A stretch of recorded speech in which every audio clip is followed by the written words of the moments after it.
I was born and raised in Chicago, the city of sharp winds and sharper ambitions.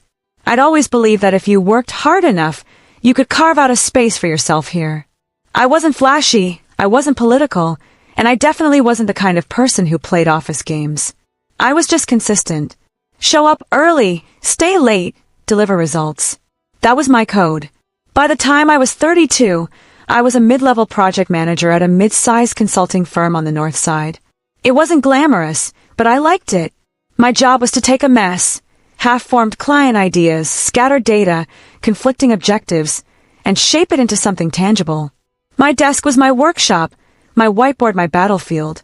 And for the past 8 months, I had been leading the most important project of my career, a comprehensive market entry strategy for one of the firm's biggest clients, a major retail chain expanding into the Midwest. It was my baby. I had designed the framework, run the analysis, even spent weekends traveling to prospective locations just to get the details right.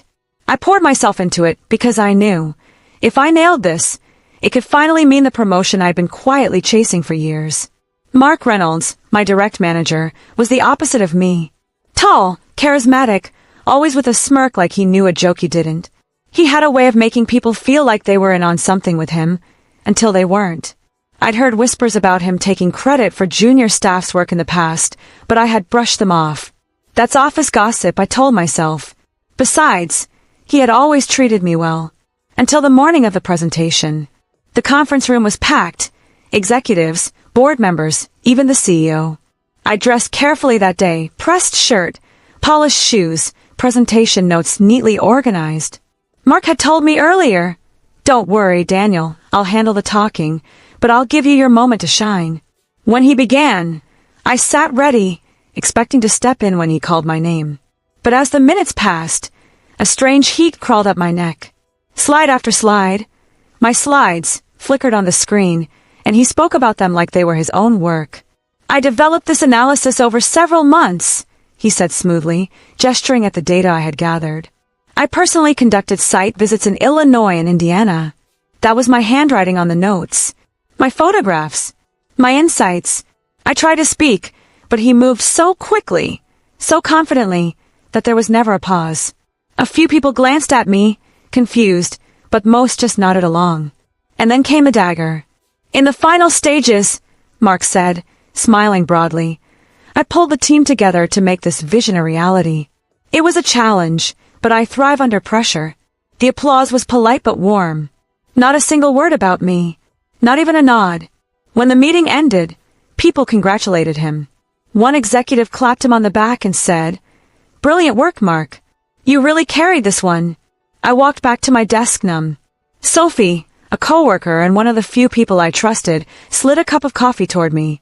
She didn't say anything, just gave me a look that said, I saw it too. The next weeks were hell. The whispers started. People assumed I had been just an assistant on the project. Mark began giving me menial tasks, compiling reports, scheduling calls, as if to cement the idea that I was beneath him. My self-worth, which had been steady as bedrock for years, began to crack. But I didn't explode. I didn't march into HR screaming. I did what Chicago winters teach you to do. I endured. Quietly, patiently, and I began to plan.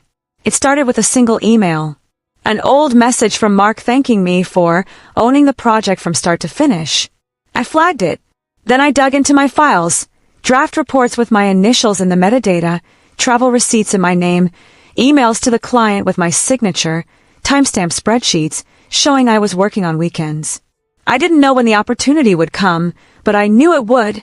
Mark was ambitious, too ambitious to stop putting himself in the spotlight. And eventually, the spotlight can be turned into an interrogation lamp.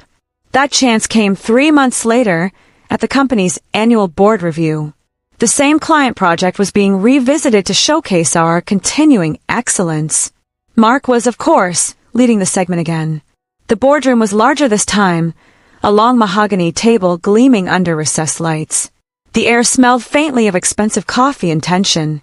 Executives chatted quietly as the presentation began.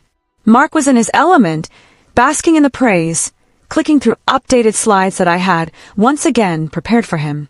But this time I was ready. About 20 minutes in, When he began describing his original research, I spoke up. My voice was calm, almost conversational. Excuse me, could we pause for a moment? Heads turned. Mark froze for half a second before recovering his smile. Of course, Daniel. Something to add? Yes, I said, standing and moving to the projector. My heart pounded, but my voice stayed steady. I think the board deserves to know the full scope of how this project came together. I plugged in my own laptop. The first slide appeared, a copy of Mark's original email thanking me for owning the project. Gasps rippled around the table. Then came timestamp drafts, travel photos of me on location, client correspondence addressed directly to me. Slide after slide, I laid it out. Not with anger, not with insults, just facts. The evidence was irrefutable. When I finished, the silence was heavy. The chairman looked at Mark. Do you have anything to say? Mark's mouth opened, then closed. His smirk was gone. The meeting continued without him saying another word. A week later, Mark's office was empty. The official email said he had moved on to other opportunities. My title was updated in the company directory. The CEO stopped by my desk, shook my hand, and said, Daniel, your work speaks for itself. Well done. Walking out of that boardroom on the day of the reveal, I didn't feel triumphant in the loud, movie-style way. I felt something deeper, a restoration of balance. Revenge hadn't been about crushing Mark. It had been about reclaiming my name. And as I stepped into the crisp Chicago air, I realized patience, precision, and the truth had done more damage than rage ever could.